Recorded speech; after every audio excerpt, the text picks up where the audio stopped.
Evet, tüm modüllere ait kavram haritaları serisini incelemeye başlıyoruz. Vygotsky'ın sosyal gelişim yapılandırmacı öğrenme teorisinin ilkeleri. 1. Öğretmenden öğrenciye, öğrenciden öğretmene doğru iki taraflı olarak öğrenmeyi teşvik eden sosyal etkileşimler önem taşımaktadır. 2. Öğrenme sürecinde bireyin kendisinden daha bilgili birine ihtiyacı bulunmaktadır. 3. Öğrenciler kendilerinin ulaşabilecekleri veya bir rehber eşliğinde başarabilecekleri bir görev üzerinde çalıştıklarında daha etkili bir şekilde öğrenirler. Farklılaştırılmış öğretim aynı zamanda hem Gardner'ın çoklu zeka teorisinden hem de Bloom'un taksonomisinden ilham alıyordu. Bloom'un taksonomisi 6'ya ayrılıyor. 1. Hatırlama, 2. Kavrama, 3. Uygulama, 4. Analiz, 5. Sentez, 6. Değerlendirme. Farklılaştırılmış öğretimde öğretmen rolleri 5'e ayrılıyor. Davet mesajı, yatırım mesajı, kalıcılık mesajı, fırsat mesajı, düşünme mesajı. Farklılaştırılmış öğretimde öğretim öncesinde kullanılan teknikler, köşe kapmaca, kutu yapma, evet hayır kartları. Öğretim sürecinde kullanılan değerlendirme teknikleri, parmakla işaretleme, yumruk yapma, gerçekle yüzleşme. Öğretim sonrasında kullanılan değerlendirme teknikleri, sarmal oluşturma, simit tekniği, konuşma halkası, döngüsel yansıma, portfolyo. Program türleri 9'a ayrılıyor. Önerilen program, desteklenen program, ekstra program, ihmal edilen program, örtük program, karşıt program, test edilen program, uygulamadaki program, resmi program. Program geliştirme süreci 5'e ayrılıyor. 1. Programın planlanması. 2. Program tasarısının hazırlanması. 3. Programın uygulanması. 4. Programın değerlendirilmesi. 5. Programa süreklilik kazandırılması. Değerlendirme biçimine göre program değerlendirme türleri. Formal değerlendirmeler ve informal değerlendirmeler. Formal değerlendirmeler, amaçların belirlenmesi, nerede, ne zaman ve kim tarafından yapılacağına karar verilmesi, süreçte kullanılacak tüm veri toplama araçlarının geçerliliği ve güvenilirliğinin incelenmesi anlamına gelir. Informal değerlendirmeler, bu çoğunlukla günlük yaşamda karşılaşılan olaylarda ortaya çıkar ve öznel bir nitelik taşıma durumu söz konusudur. Burada özellikle deneyimler, içgüdüler oldukça önemli veriler verir.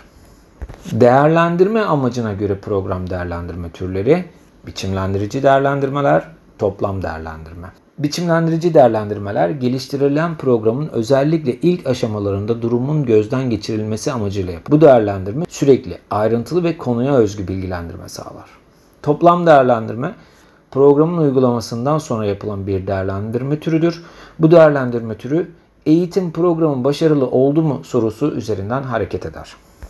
Program değerlendirme yaklaşımları 5'e ayrılıyor. Hedefe dayalı değerlendirme, yönetime dayalı değerlendirme, uzman odaklı değerlendirme, tüketici yararlanıcı odaklı değerlendirme, katılımcı odaklı değerlendirme. Kavramların 5 özelliği var. Güçlülük, genellik, açıklık, kullanılabilirlik, öğrenilebilirlik. Kavram geliştirme sürecinde 5 yaklaşım var. Genelleme, ayrım, tüme varım, tanımlama, tümden gelim. Kavram öğretiminde ve kavram yanılgıları tespitinde kullanılabilecekler kavram haritaları, zihin haritaları, kavram karikatürleri, metaforlar ve analojiler, 2-3 aşamalı testler. Etkili geri bildirim sürecinde bazı Web2 araçları, Kahoot, sınırlı geri bildirimler için uygun, Formative, öğrencilere anlık geri bildirim verilebilir, ayrıntılı geri bildirimler düzenlenebilir, Socrative, öğrencilere yönelik çoktan seçmeli, doğru yanlış ve kısa cevaplı sorular hazırlanabilir, öğrencilere anında onaylayıcı ya da detaylı geri bildirimler verilebilir. Edmodo, sanal sınıf uygulaması ile öğretmen ve akran geri bildirimine imkan sağlar. Google Drive üzerinde ortak dokümanlar oluşturulabilir. Her bir öğrenci dokümanlar üzerinde değişiklikler yapabilir. Öğrenmeyi doğrudan etkileyen faktörler 3'e ayrılıyor. Öğrenenden kaynaklı faktörler, öğrenmeyi etkileyen öğrenme malzemesinden kaynaklı faktörler ve öğrenme yönteminden kaynaklı faktörler. Aktarma türleri 2'ye ayrılıyor. Olumlu aktarma, olumsuz aktarma. Olumlu aktarmaya örnek, bisiklet kullanmayı bilen birinin motosiklet kullanmayı kolay öğrenmesi. Olumsuz aktarmaya örnek, 2 parmak daktilo kullanan bireyin 10 parmak daktilo kullanırken zorlanması. 11 tane öğretim stratejisi var. 1. Sunuş yoluyla öğretim Ausubel. 2. Buluş yoluyla öğretim Brunner. 3. Araştırma inceleme yoluyla öğretim John Dewey. 4. Tam öğrenme Bloom. 5. Eğitimde güncel yaklaşımlar yapılandırmacı öğrenme Piaget, Vygotsky, Dewey, Gestalt, Brunner. 6. Proje tabanlı öğretim Dewey, Kilpatrick, Brunner. 7. Probleme dayalı öğrenme John Dewey. 8. Beyin temelli öğrenme Hip, Kane. 9. Harmanlanmış öğrenme. 10. Yaşam boyu öğrenme. 11. İşbirlikli öğrenme John Dewey. Eğitim sisteminde hedefler. Uzak hedefler, genel hedefler, özel hedefler. Uzak hedefler devletlerin hedefleridir. Çerçevesi anayasa ile güvenceye alınmıştır. Genel hedefler daha işe vuruk hedeflerdir. Kurumların hedefleridir. Özel hedefler dersin hedefleridir. Bir dersin kazanımlarını kapsar. Eğitim sisteminde hedefleri gerçekleştirmek için ögeler ise girdi, süreç, çıktı. Girdi, eğitim, öğretim için gerekli olan her şey. Öğrenci, öğretmen, okul, çalışanlar. Süreç, dersin hedeflerinin öğrenciye kazandırıldığı eğitim durumlarını ifade eder. Çıktı ise öğrencinin bir dersin sonunda ulaştığı hedefler ve kazanımları ifade eder. 21. yüzyıl değişen eğitim paradigması, sanayi paradigmasından bilgi ve iletişim teknoloji paradigmasına geçiş var. Sanayi paradigmasında enerji yoğun çizim bürolarında yapılan tasarım ve mühendislik söz konusu. Ardışık tasarım ve üretim var. Standart tasarım var. Tahsis edilmiş tesis donanım ve otomasyon var. Bilgi ve iletişim teknolojisinde ise bilgi yoğun, bilgisayar destekli tasarım, eş zamanlı mühendislik, sipariş üzerine tasarım, esnek üretim sistemleri ve sistemasyon söz konusu. Ölçme türleri 3'e ayrılıyor. Doğrudan ölçme, dolaylı ölçme, türetilmiş ölçme. Doğrudan ölçme genellikle 5 duyu organı ile algılanan özellikler doğrudan gözlenebilirler. Örneğin bir sınıftaki öğrenci sayısı. Dolaylı ölçme kabul edilen davranışlar aracılığıyla gözlenerek ölçülebilir. Öğrencilerin 4 işlem becerisi. Türetilmiş ölçme, ölçülmek istenilen özellik kendisinden farklı 2 ya da daha fazla özelliğin arasındaki matematiksel bir bağıntı yardımıyla belirleniyorsa, örneğin hız eşittir yol bölü zaman. Ölçüt türleri 2'ye ayrılıyor. Mutlak ölçüt, bağıl ölçüt. Mutlak ölçüt, ölçme işlemi öncesinde ilan edilir. Örneğin dersten geçme notu 50'dir. Doktora başvurusu için ALES'ten en az 60 almak gerekir gibi. Bağıl ölçüt ise ölçme işleminin yapıldığı grubun belirli bir özelliğine dayalı olarak belirlenir. Örneğin aritmetik ortalamaya denk ve üzerinde puan alan geçer. Amaca göre değerlendirme türleri. Program değerlendirme, rehberlik amaçlı değerlendirme, değer biçmeye, düzey belirlemeye yönelik değerlendirme, biçimlendirme, yetiştirmeye yönelik değerlendirme, tanıma, yerleştirmeye yönelik değerlendirme. Program değerlendirmede eğitim programları yapısı ve niteliğine ilişkin olarak bilgi toplama ve değerlendirme sürecidir. Rehberlik amaçlı değerlendirme, belirli alanlarda özel gereksinimi olan çocuklara ve öğrencilerin bir üst kuruma yönlendirilmesinde kullanılır. Değer biçmeye yönelik değerlendirme, öğretim sürecinin sonunda not vermek amacıyla yapılan değerlendirmedir. Biçimlendirmeye yönelik değerlendirme, ünitedeki öğrenme eksikliklerini belirlemek amacıyla yapılır. Tanıma, yerleştirmeye yönelik değerlendirmede ise amaç not vermek değildir. Hazır bulunuşluk testi kullanılır. Başarının ölçülmesinde yöntemler. 1. Geleneksel yöntemler. 2. Destekleyici yöntemler. Geleneksel ölçme yöntemleri doğru yanlış, eşleştirme, çoktan seçmeli, yazılı yoklama, sözlü yoklama, cümle tamamlama ve kısa cevaplı sorular. Destekleyici yöntemleri örnekler ise portfolyo, öz değerlendirme, akran değerlendirme, gözlem formu, kontrol listesi, derecelendirme ölçeği ve diğerleri. Okullarda psikolojik danışma ve rehberlik hizmetleri 4'e ayrılıyor. Hizmetler modeli, oryantasyon, bireyi tanıma, bilgi verme, psikolojik danışma, yerleştirme ve izleme. Süreç modeli, psikolojik danışma hizmetinin klinik ve terapötik yönü vurgulanıyor. Görevler modelinde son görev genellikle zaman zaman kendisine verilen diğer görevleri yerine getirir biçimindedir. Kapsamlı psikolojik danışma ve rehberlik programları modeli ise geleneksel modellere bir tepki olarak bu model kurumsal temelini gelişimsel rehberlik yaklaşımından almıştır. Bir ölçme aracında bulunması gereken psikometrik nitelikler 3'e ayrılıyor. Geçerlilik, güvenilirlik, kullanışlılık. Geçerlilik, ölçme aracında elde edilen puanın amaca hizmet etme derecesidir. Güvenilirlik, puanların kararlı, tutarlı ve duyarlı olmasıdır. Kullanışlılık ise uygulamasının ve puanlamasının kolay ve ekonomik olmasıdır. Hata türleri 3'e ayrılıyor. Sabit hata, her ölçme işlemine aynı miktarda karışan hatalardır. Örneğin marketteki terazi üzerinde herhangi bir nesne yokken terazi eksi 120 gram gösteriyorsa ne tartılırsa tartılsın 120 gram eksik ölçecektir. Sistematik hata, örneğin marketteki terazi her 1 kilogramda 120 gram eksik tartıyorsa üzerine konulan nesnenin ağırlığı arttıkça hata miktarı da artacaktır. Tesadüfi hata ise şansla ortaya çıkan ne yönde ve ne ölçüde karıştığı genellikle bilinmeyen hatalardır. Geçerlilik sorgulama yöntemleri 3'e ayrılıyor. Kapsam geçerliliği, ölçüt dayanıklı geçerlilik, yapı geçerliliği. Kapsam geçerliliği özellikle başarı testlerinde aranan bir geçerlilik sorgulamasıdır. Eğitimde öğretmen bir program dahilinde önceden belirlenen davranışları kazandırmayı amaçlar. Ölçüt dayanıklı geçerlilikte ise ölçme aracından elde edilen puanların ölçüt bir puanla karşılaştırılarak geliştirilen ölçme aracının geçerliliğine ilişkin nitelendirme yapılır. Yapı geçerliliği ise bir testin dayandığı kuramsal temelleri ne derece iyi örneklediği ile ilgilidir. Güvenilirlik 2'ye ayrılıyor. Tek uygulamaya dayalı yöntemler, birden çok uygulamaya dayalı yöntemler. Tek uygulamaya dayalı yöntemler 4'e ayrılıyor. Test yarılama, KR20, KR21, Cronbach alfa. Birden çok uygulamaya dayalı yöntemler ise test, tekrar test, eşdeğer testler yöntemi. Performans değerlendirme yine 2'ye ayrılıyor. Öğretmen değerlendirmeleri ve öğrenci değerlendirmeleri. Öğretmen değerlendirmeleri 4'e ayrılıyor. Rubrik, kontrol listesi, derecelendirme ölçeği ve gözlem formu. Öğrenci değerlendirmeleri ise öz değerlendirme ve akran değerlendirme şeklinde 2'ye ayrılıyor. Öğrenci kişilik hizmetleri 5'e ayrılıyor. Sosyal yardım hizmetleri, sosyal kültürel hizmetler, rehberlik ve psikolojik danışma hizmetleri, sağlık hizmetleri, özel eğitim ve özel yetiştirme hizmetleri. Günümüzde rehberlik.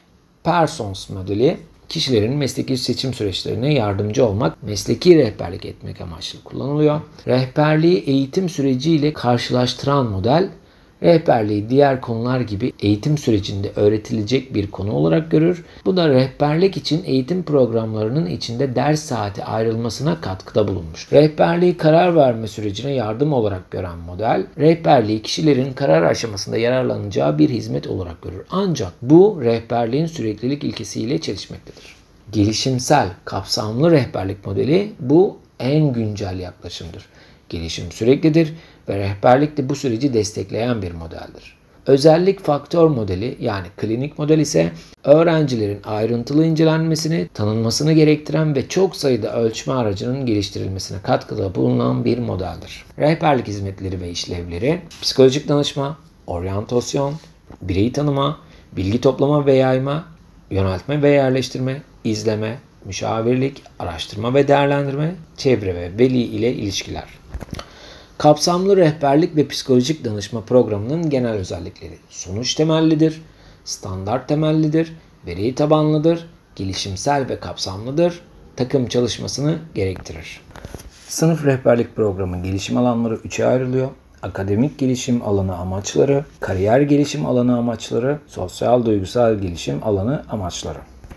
Bireyin tanınması için 7 tane gerekli özellik var. 1. Sağlık durumu, 2. Yetenekler, 3. İlgiler, 4. Akademik başarı, 5. Kişilik, 6. Benlik tasarımı ve değerler, 7. Çevre ile ilgili bilgiler.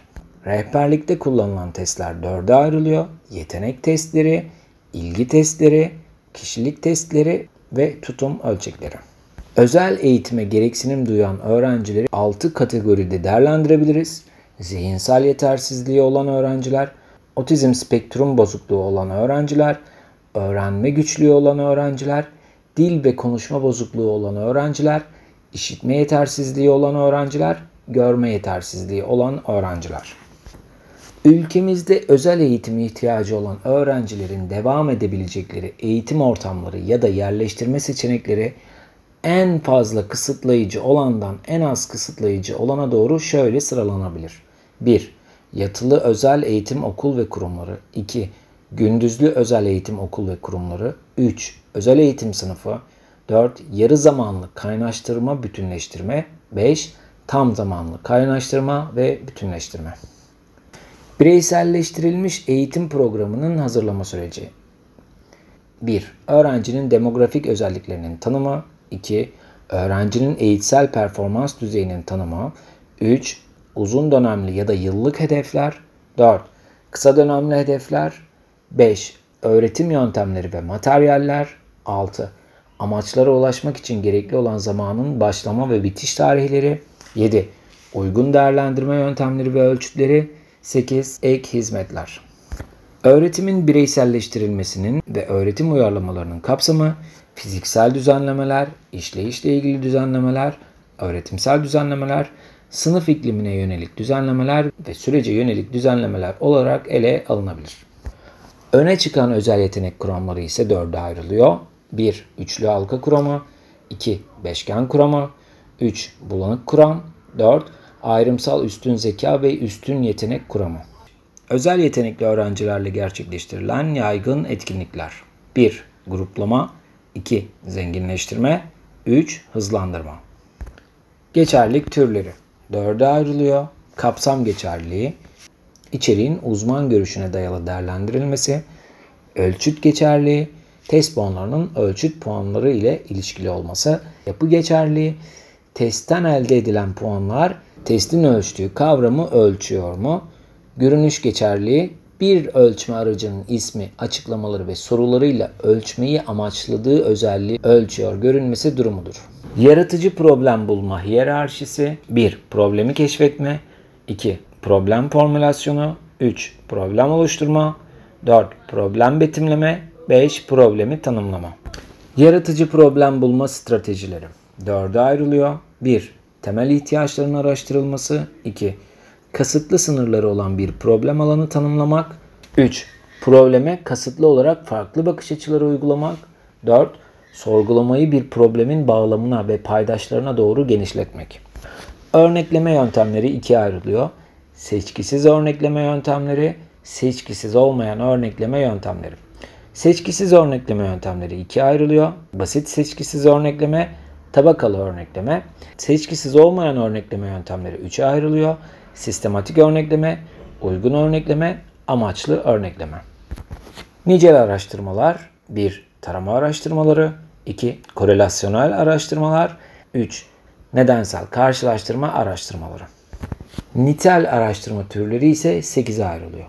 Durum çalışması, eylem araştırması, fenomenoloji çalışmaları, etnografi araştırması, kurum oluşturma çalışmaları, tarihi araştırma, tarama araştırması, anlatı araştırması.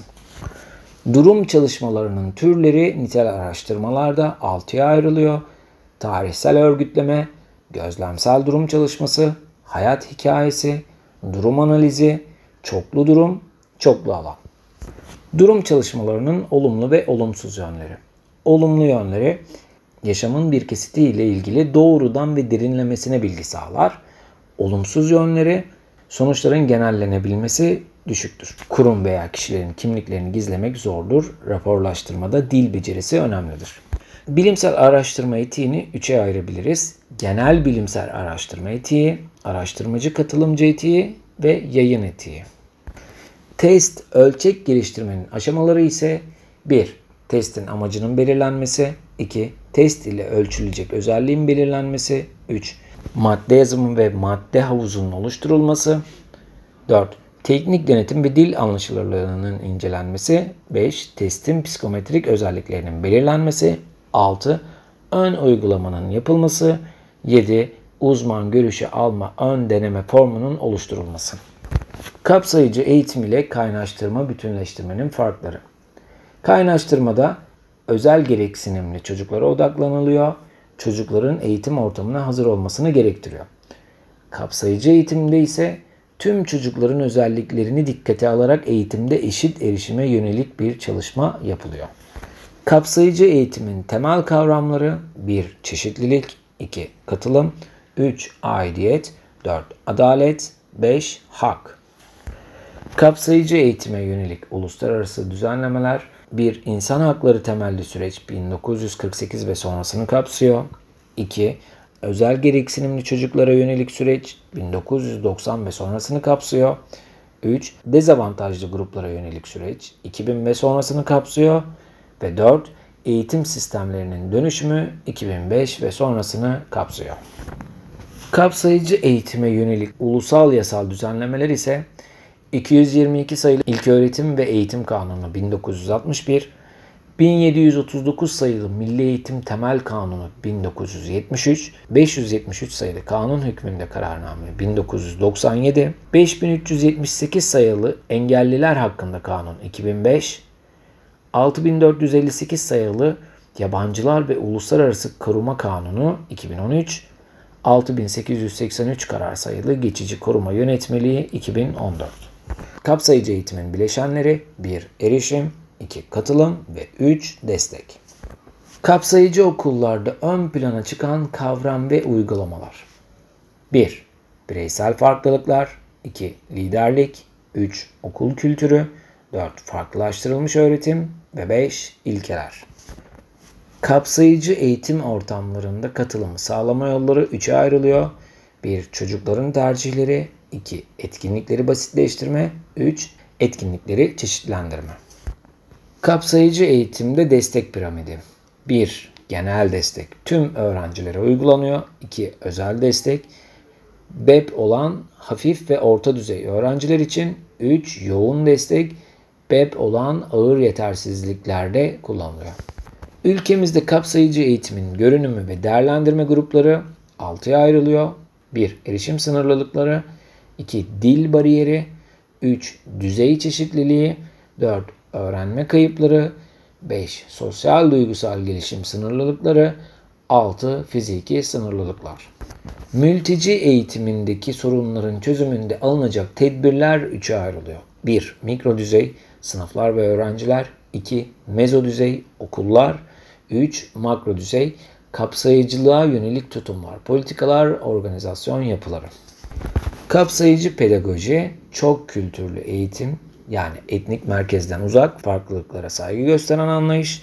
Kültürler arası eğitim, farklı kültürleri anlamaya çalışan ve saygı duyan bir anlayış. Ve kültürel değerlere duyarlı eğitim, sosyal entegrasyon kapsamında bütünleşme bilincine dayalı bir anlayış. Kapsayıcı eğitim ve dezavantajlı gruplar. 4 kategoriye ayırabiliriz. Ön yargı, doğrudan ayrımcılık, dolaylı ayrımcılık, pozitif ayrımcılık. Ön yargı, sosyal farklılaşmaya veya sosyal uzaklaşmayı körükleyecek tutumlara sebep oluyorsa ön yargı olumsuz bir nitelik kazanır. Doğrudan ayrımcılık, bir kişi veya bir grubun farklılıkları nedeniyle açık bir biçimde eşit olmayan muamele görmesi. Dolaylı ayrımcılık, fark edilmesi güç olan genelde imalar veya dolaylı ifadeler ile ortaya çıkan ayrımcılık şeklidir. Örneğin yok sayma. Pozitif ayrımcılık, toplumda ayrımcılığa uğrayan ve bu sebeple bir takım haklara erişemeyen ya da kısıtlı erişen grupların lehine geliştirilen politika, strateji, yöntem ve uygulamaların bütünüdür. Ayrımcılığın nedenleri ve türleri ise 1. Etnik köken ayrımcılığı, 2. Dini inanç ayrımcılığı, 3. Cinsiyet ayrımcılığı, 4. Sosyoekonomik düzey ve 5. Engellilik veya özel gereksinimler. Eğitim ortamlarında ayrımcılık ise 4'e ayrılıyor. 1. Damgalama, 2. Ötekileştirme, 3. Kalıp yargı, 4. Sosyal dışlama. Kapsayıcı öğretmen yeterliliklerinde ulusal düzenlemeler. 1. Öğretmen mesleği genel yeterlilikleri 2017. Milli Eğitim Bakanlığı, mesleki bilgi, mesleki beceri, tutum ve değerler olmak üzere 3 yeterlilik alanı tanımlamıştır 2017'de. Yükseköğretim Yeterlilikler Çerçevesi 2011 yılında öğretmen yetiştirme sürecinde esas alınacak bilgi, beceri ve yetkinlikleri tanımlamıştır. Milli Eğitim Bakanlığı 2010-2014 Stratejik Planı, özel gereksinimli öğrencilerin eğitimi alanında görev yapan öğretmenlerin nitelik ve sayı bakımından geliştirilmesi gerektiğine ve iyi eğitimli, yüksek düzeyde motive edilmiş öğretmenlerin kaliteli eğitimin en önemli unsur olduğuna vurgu yapılmıştır. Milli Eğitim Bakanlığı 2015-2019 Stratejik Planı, yönetici ve öğretmenlerin kapsayıcı eğitimin amaçları ve önemi hakkında bilgilendirilmelerinin sağlanması gerektiği açıklanmıştır ve Milli Eğitim Bakanlığı 2023 Eğitim Vizyon Belgesi, eğitimde adalet temelli bir yaklaşımı güçlendirmenin, fiziksel ve dezavantajlı bireylere sahip çıkmanın ve özel gereksinimli bireylerin akranları ile birlikte yaşama kültürünü destekleyen yaklaşımın önemine vurgu yapılmaktadır. Kapsayıcı öğretmen yeterlilikleri, uluslararası düzenlemeler ise UNESCO'nun Küresel Eğitim Raporu, Özel Gereksinimler ve Kapsayıcı Eğitim Avrupa Ajansı çalışması ve Çocukların Eğitimi Derneği tarafından yayımlanan erken çocukluk eğitimcileri için standartlar. Kapsayıcı eğitimin kalite paydaşları 3'e ayrılıyor. Mikro düzey sınıflar ve öğrenciler, mezo düzey okullar, makro düzey ise sistem. Çevre ve iklim konusunda yeşil çatıların başlıca çevresel işlev ve yararlarına bakalım. 1. Kentin havasının soğuması, enerji ve sağlık bakım maliyetlerini azaltması, kent sellerini önlemesi, suyu çözmeleri, gıda güvenliğinin geliştirilmesi ve sosyal uyum ve savunuculuğu sağlamaları. Sürdürülebilir kalkınmanın sosyal boyutu ise 8 kategoride ele alınıyor. 1. Yoksulluğa son. 2. Açlığa son. 3. Sağlıklı ve kaliteli yaşam. 4. Nitelikli eğitim. 5. Toplumsal cinsiyet eşitliği. 6. Erişilebilir ve temiz enerji. 7. Sürdürülebilir şehirler ve topluluklar. 8. Barış, adalet ve güçlü kurumlar. Sürdürülebilir kalkınmanın çevresel boyutu ise 4'e ayrılıyor. 1. İklim eylemi. 2. Temiz su ve sanitasyon. 3. Sudaki yaşam. 4. Karasal yaşam. Ve sürdürülebilir kalkınmanın ekonomik boyutu 1. İnsana yakışır iş ve ekonomik büyüme. 2. Sanayi, yenilikçilik ve altyapı. 3. Eşitsizliklerin azaltılması. 4. Sorumlu üretim ve tüketim. İletişimin ögeleri 1. Kaynak. 2. Hedef. 3. Mesaj ileti. 4. Kanal. İletişim süreçleri ise 4'e ayrılıyor. Kodlama, geri bildirim, gürültü ve kod açma ve yorumlama. Johari penceresinin alanları öncelikle Johari penceresi modeliyle kişilerin kendileri tanımlanmaları sağlanıyor. Başkaları tarafından da nasıl görüldükleri tanımlanabilir hale geliyor. Bu pencerenin alanları gizli alan, açık alan, kör alan ve bilinmeyen alan. İletişim becerileri 5'e ayrılıyor. Ego geliştirici dil, ben dili, empati, kendini tanıma, kendini açma ve etkin, katılımlı dinleme. İletişim engellerini ise 3 kategoride değerlendirebiliriz. Fiziksel ve teknik engeller, sosyal ve psikolojik engeller ve örgütsel engeller. Ekolojik sistem yaklaşımı. Mikrosistem şu anki ortam, ev, okul, iş yeri. Mezosistem, mikrosistemlerden oluşan sistem yani komşuluk ve toplum. Eksosistem doğrudan bireyi kapsamayan sosyal yapılar yani kamu kurumları, profesyonel kuruluşlar ve makrosistem kültürü kapsayan örüntüler. Ekonomik ya da siyasal ideolojiler, baskın inançlar ya da basmakılık düşünceler olarak sınıflandırılabilir.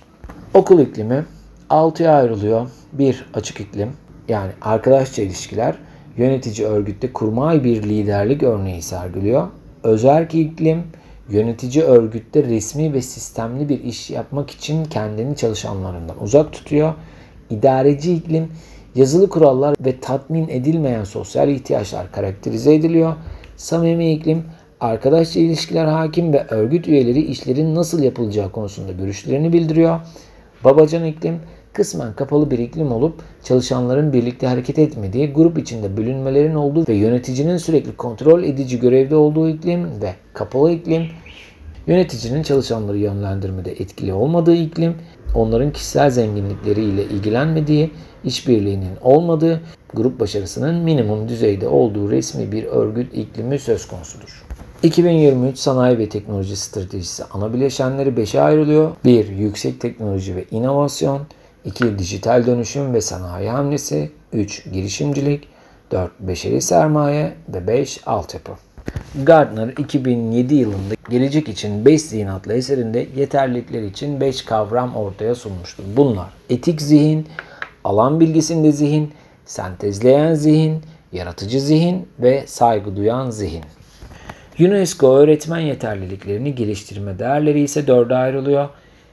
Temel mesleki bilgilerde yetkin olma, kapsayıcı eğitim kültürünü yaygınlaştırma, öğrenme topluluğu ve öğrenen organizasyon olma, insani becerileri kazandırma. Dijital yeterlilikler çerçeveleri. 5 alanda değerlendirebiliriz. 1. GIS'i, Eğitimcilerin ve öğrencilerin sahip olması gereken dijital yetkinlikleri 6 alanda ve 15 yetkinlik başlığında açıklıyor. 2. Teknolojik pedagojik alan bilgisi, Showman pedagojik alan bilgisi modeli ile içerik ve pedagoji arasındaki yapay ayrımın üstesinden gelmeyi amaçlıyor ve öğretmen eğitimine dikkat çekiyor. Geniş tabanlı öğretmen dijital yeterlilik çerçevesinde Fallon, öğretmen dijital yeterliğine ilişkin genişletilmiş bir görüş sunan kavramsal bir çerçeve sunuyor. Dicampedü, öğretmenlik mesleğini yapan bireylerin özelinde eğitimcilerin eğitim ve öğretim faaliyetlerini gerçekleştirmesi için sahip olmaları gereken 6 alanda 22 yeterliği tanımlıyor ve UNESCO öğretmen dijital yeterlilikleri çerçevesi öğretmenlerin sahip olması gereken dijital yeterlilikleri ve seviyelerini bir matris ile açıklıyor. Matriste öğretmen yeterlilikleri 6 alanda ve 3 farklı seviyede 18 yeterlilik olarak organize ediliyor. Öğretmenler için geliştirilen dijital yeterlilik çerçevelerinin ortak bileşenleri 1. Öğretim hedefleri, 2. Müfredat, 3. Öğretim yöntemleri, 4. Öğrenme ortamları, 5. Ölçme ve değerlendirme, 6. Mesleki gelişim. Teknoloji destekli öğrenmeyi 3'e ayırabiliriz. 1. Mobil öğrenme. Öğrencilerin mobil teknolojileri ve interneti kullanarak her zaman ve her yerde öğrenme materyalleri elde etmelerini sağlayan bir model. 2. Uzaktan eğitim. Öğreten ve öğrenenin fiziksel olarak ayrı yerlerde bulunduğu bir öğretim yönetimi olarak tanımlayabiliriz. 3. Karma yani hibrit öğrenme. Yüz yüze ve çevrimçi öğrenme ortamlarının ve yöntemlerinin bir arada kullanılması biçiminde tanımlanabilir. Dijital yetkinlikleri kazandırmak için okul düzeyinde gereksinimler. 1. Altyapı gereksinimi, 2. Teknik destek, 3. Müfredat, 4. Öğretmen eğitimi, 5. Eğitim bilişim ağı yani EBA, 6. İdari inisiyatif ve araştırmalara destek, 7. Öğretim yönetim sistemleri. Ve son modül oyun bağımlılığının oluşma aşamaları. 1. Başlama isteği, 2. İlginin artması, 3. Oyun bağımlılığının oluşması ve 4. Düşüncelerinde oyunun öncelikli bir yere sahip olması. Şiddetin türleri ikiye ayrılıyor. Doğrudan şiddet, dolaylı ilişkisel şiddet. Doğrudan şiddet, zarar vermek amacı taşıyan ve bir kişiyle doğrudan karşı karşıya gelme davranışı. Dolaylı şiddet ise sosyal ret, sosyal dışlama, dedikodu yapmak gibi davranışları içerir. İşlevleri açısından şiddet ise ikiye ayrılıyor. Tepkisel şiddet ve planlı şiddet. Tepkisel şiddet kışkırtmaya cevap niteliğinde olan savunmacı davranışlardır. Planlı şiddet ise fayda beklentisi vardır, kasıtlı bir biçimde yapılır ve dış pekiştirişler ile kontrol edilir. Sosyal duygusal öğrenme için 5 temel beceri: 1. Öz yönetim, 2. Sosyal farkındalık, 3. İlişki becerileri, 4. Sorumlu karar verme ve 5. Öz farkındalık. İnternet bağımlılığının sonuçlarını ise bedensel, sosyal ve psikolojik sonuçlar olarak ele alabiliriz. Bedensel sonuçlarda bazıları beslenmeyi o kadar ihmal eder ki ciddi şekilde zayıflar. Sosyal sonuçlarda kişi giderek yalnızlaşır. Psikolojik sonuçlarda ise kendine güvenmeyen, kendisinden şüphe eden bir kişiliğe sahip olmaya başlarlar. Dijital bağımlılıkların önlenmesi modeli ise 6'ya ayrılıyor. Shibora, Riggs ve Lanier'ın oluşturduğu bir model bu. Profesyonel gelişim, tüm okul çapında eğitim, aile ve toplum eğitimi, öğrenci değerlendirmesi, önleyici çalışmalar ve kaynaklar. Ve son olarak zorbalığın ayırt edici özellikleri: 1. Zorbalık bilinçli ve istençli olarak yapılan ve kurbana fiziksel, zihinsel, sosyal ya da psikolojik olarak zarar verme amacı güden söz ve eylemlerdir. 2. Zorbalık bir kereye mahsus değildir. Çeşitli zaman aralıklarında tekrarlanıyor olması gerekir. 3. Zorbalar eylemlerini bireysel veya grupla yapabilecekleri gibi kurbanlar da bu eylemlerden bireysel ya da grup olarak zarar görebilirler. 4. Zorbaca davranışa maruz kalan kurbanın kendini koruyamayacak ve savunamayacak fiziksel veya zihinsel nitelikte olması gerekir. 5. Zorbaca davranışlar sergileyen bireylerin genellikle bu eylemler sonunda kendilerine çıkar sağladıkları görülür. 6. Zorbalar kurban veya kurbanlarının acı çekmesinden, küçük düşmesinden zevk alırlar. Ve 7. Zorbalar ve kurbanlar ile sergilenen zorbaca davranışlar dikkate alınmalıdır. Evet arkadaşlar, Kavram Haritaları serisinin e-kitabını çıkarmıştım. Ücretsiz olarak size PDF formatında sunmuştum. Ve bunları video şeklinde anlatmak istedim. Umarım faydalı olmuşumdur. Tüm dokümanlarıma, tüm çalışmalarıma aşağıya bırakacağım linklerden ulaşabilirsiniz. Kendinize iyi bakın. Hoşça kalın.